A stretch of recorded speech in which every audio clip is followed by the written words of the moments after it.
Hello students.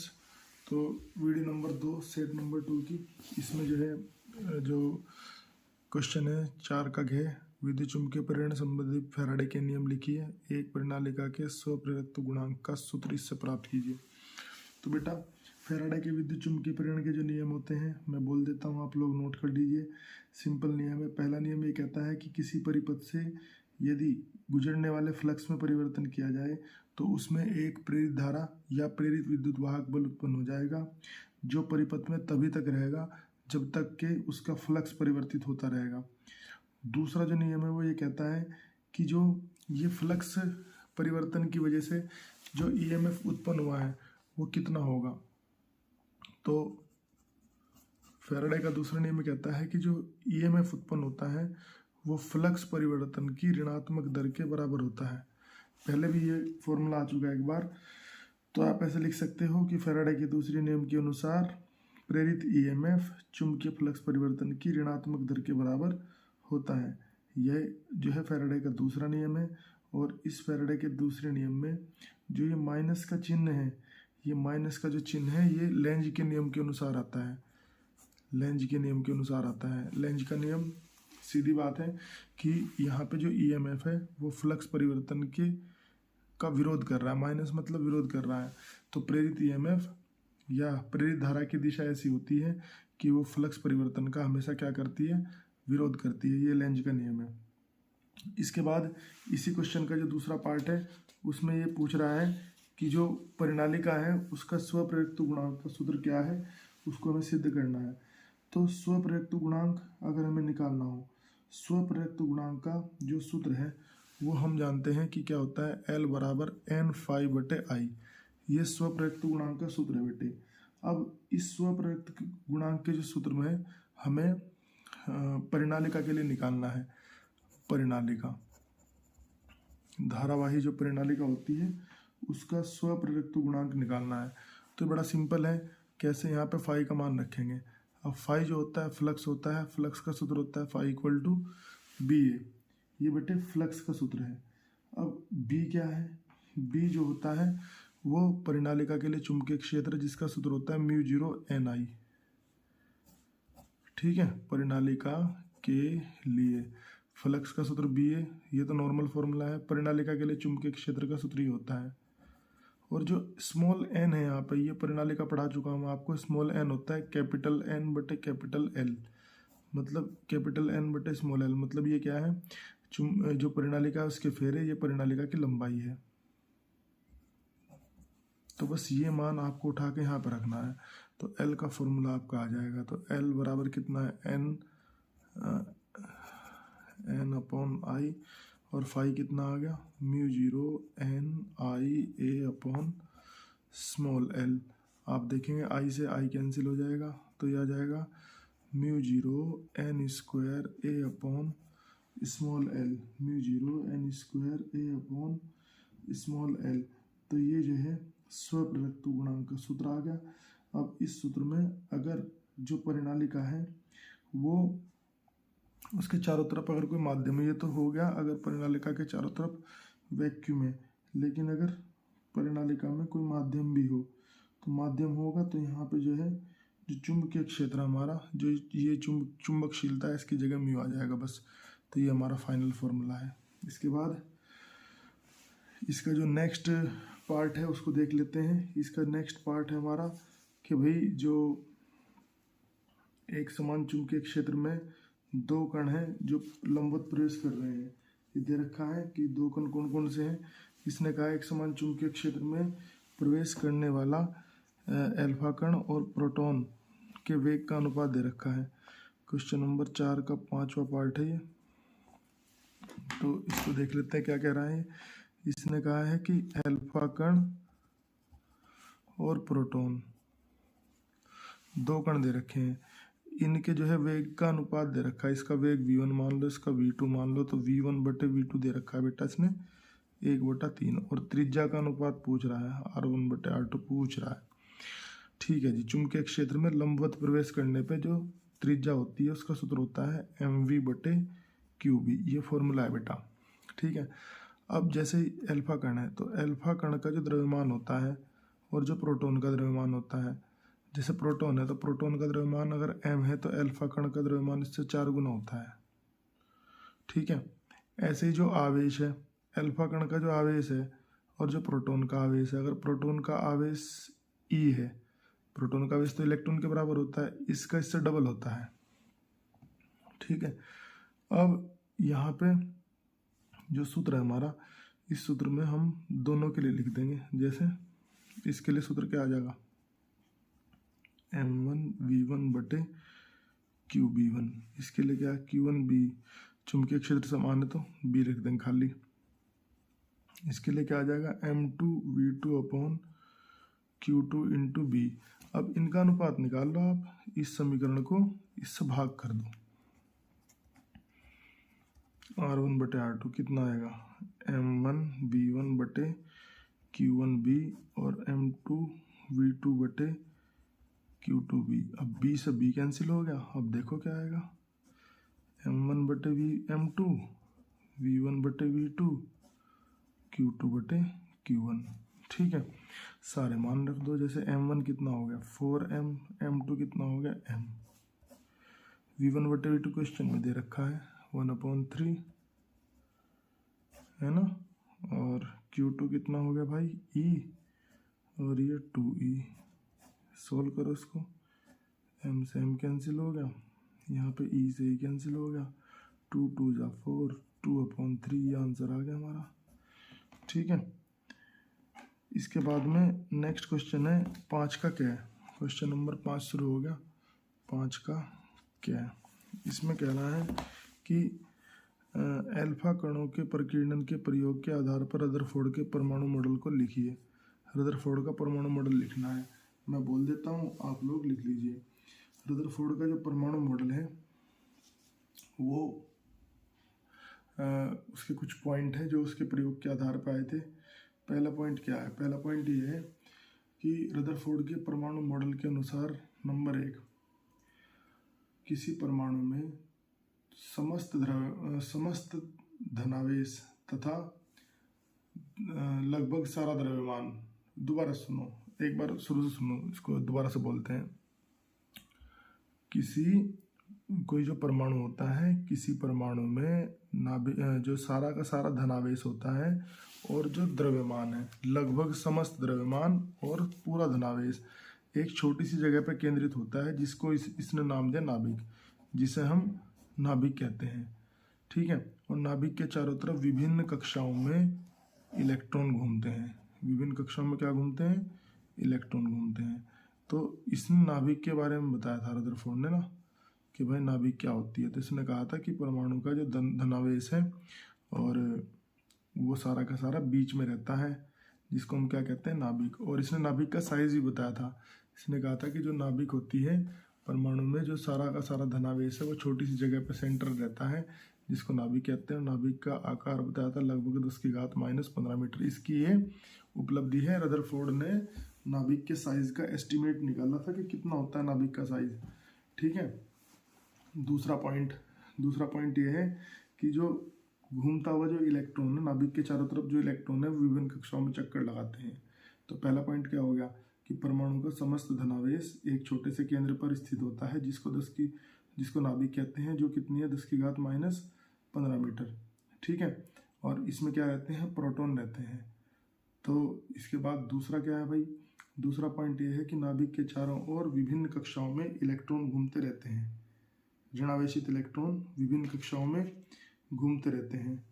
तीसरा point क्या है, तीसरा पॉइंट ये है कि जब ये इलेक्ट्रॉन घूमेंगे, अब आप जानते हो कि घूमने वाली कोई भी चीज़ जो होती है, जब घूमती है तो उसे किस चीज़ की जरूरत पड़ती है, घूमने वाले किसी भी पार्टिकल को जरूरत पड़ती है अभिकेंद्र बल की।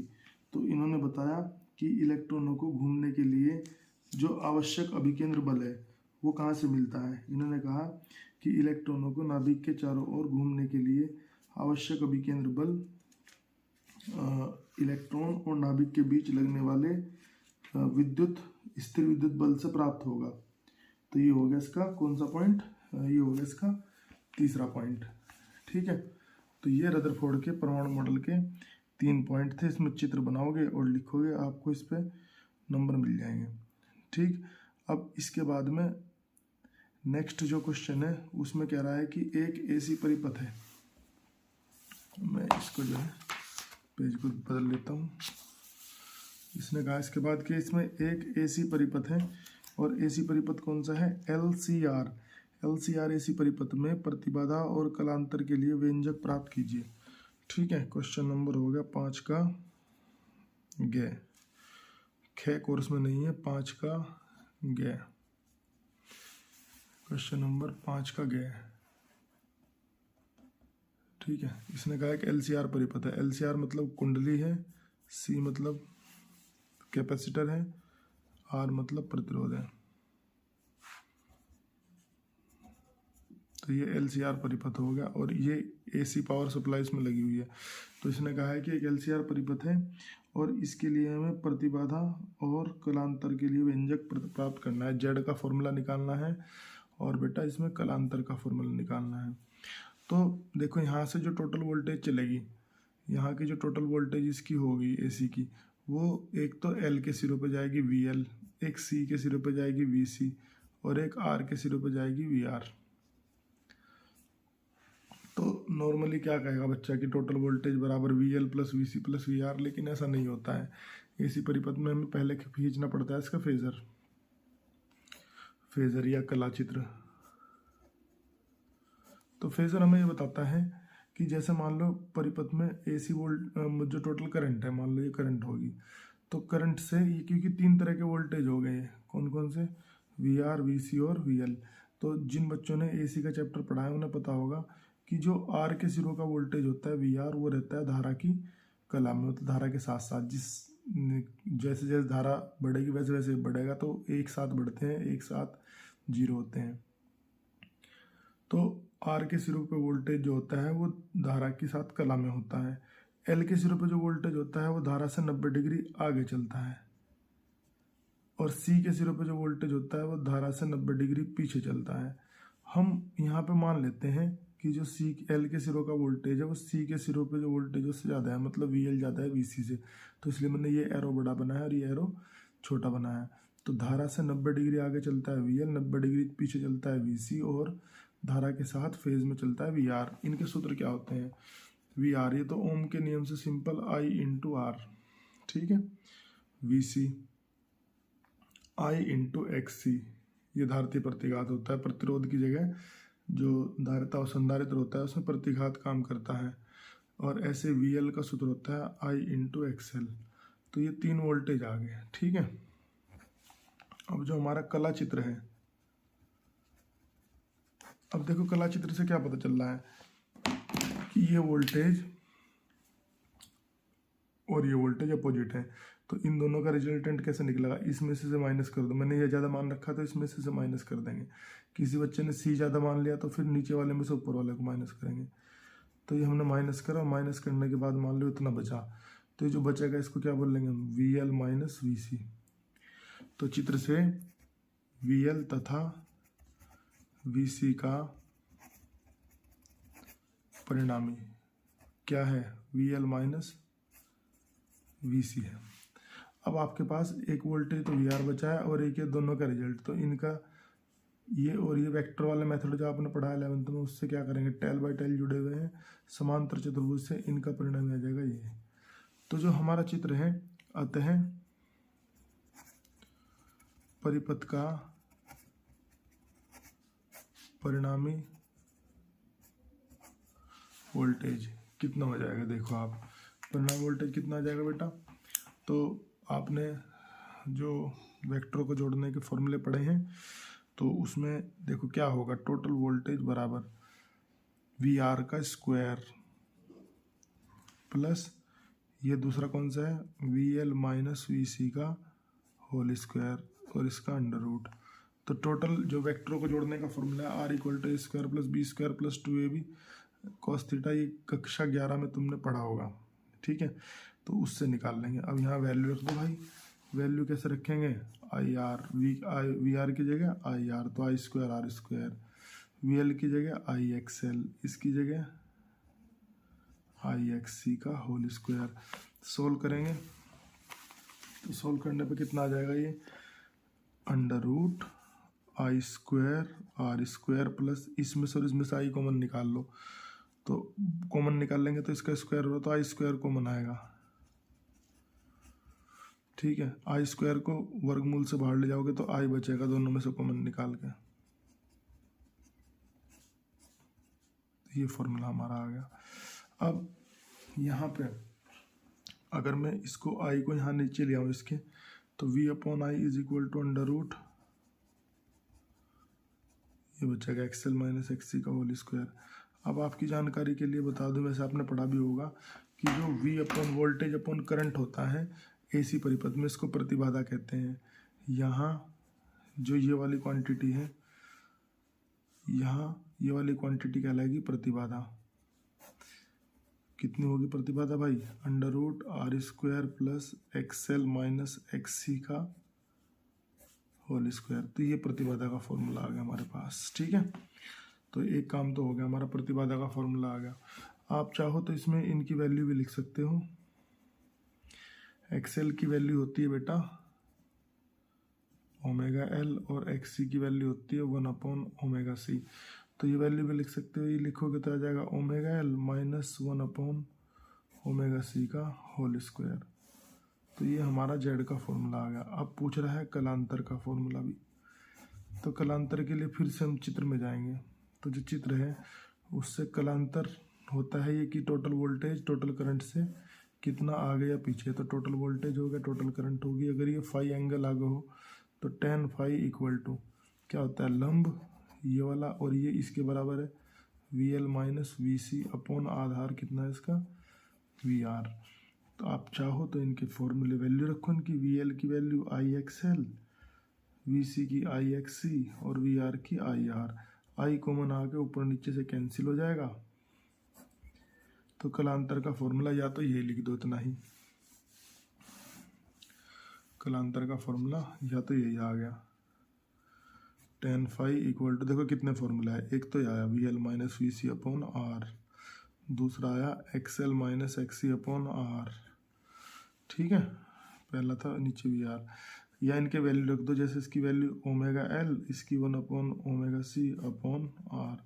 तो ये सभी क्या है, कलांतर के सूत्र हैं। तो आपका ये क्वेश्चन कंप्लीट हो गया, ये हमारा इसमें आंसर आ गया। इसके बाद जो नेक्स्ट इसमें क्वेश्चन है बेटा, इसका जो अथवा दे रखा है वो एक न्यूमेरिकल है, उसको भी देख लेते हैं क्या दे रखा है। ठीक है, पेज निकाल लेते हैं, दूसरा पेज लेते हैं।